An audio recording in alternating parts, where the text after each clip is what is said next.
কুষ্টিয়ার কুমারখালীতে ছেলে রবিউল ইসলাম হত্যাকারীদের অবিলম্বে গ্রেফতার ও দৃষ্টান্তমূলক শাস্তির দাবিতে সংবাদ সম্মেলন করেছেন মা রোকেয়া খাতুন। দুপুরে বানিয়াখড়ি গ্রামে নিজ বাড়িতে সংবাদ সম্মেলনে রোকেয়া খাতুন অভিযোগ করেন তার একমাত্র ছেলে বাঁশগ্রাম সাব পোস্ট অফিসের পোস্টমাস্টার রবিউল ইসলামের সম্পত্তি লিখে নেয়ার জন্য তার স্ত্রী ও সন্তানরা প্রায়ই তার ছেলের উপরে নির্যাতন চালাতো। এরই ধারাবাহিকতায় গত 4 মে রবিউলকে শারীরিকভাবে নির্যাতন করে এবং বিষ খাইয়ে হত্যা করে রবিউলের স্ত্রী মাহফুজা আক্তার রুলি ও তার ছেলে মেয়ে এবং আত্মীয়রা। আমার বেটা উড়া হত্যা করেছে, যেখানে দাগ।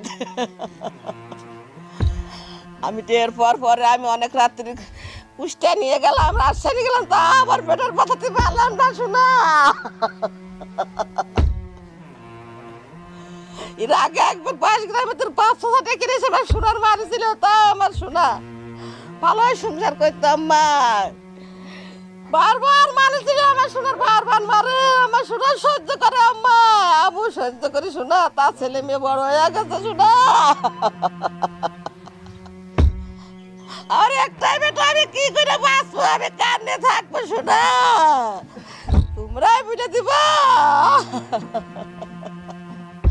সম্পদ লিখে চাই ছেলের নামে, কত ছেলের নামে সম্পদ লিখে দে, আর তুই যে চাকরি করিস তার বেতন আমার ছেলে তুলবি। ঘটনায় যে মারধর সারা জীবনই, এই দিনে এই ঘরে দরজা মরজা দিয়ে বিষ গায়ে মাই, তারপরে ওর মা ডাকি ঢুকিয়ে আমারে জানাইলে খাইছে বলে ও ছাওয়াল মিয়া 3 জন ছিল এখানে, ওই 3 জন, আর ওই ওরা বলে ইন্ধন, ওই মিয়া দিয়ে ওই দিদি আর ওর বোন, ওরা বলে ইন্ধন, ও ভুলিয়ে গেছে। সিনজেন্টা কোম্পানির সবিক্রমের একটা বোতল 100 মিলির আর শাটার নামে একটা ওষুধ 100 মিলির, 2টা বোতল ঘরের পিছনে পাওয়া গেছে।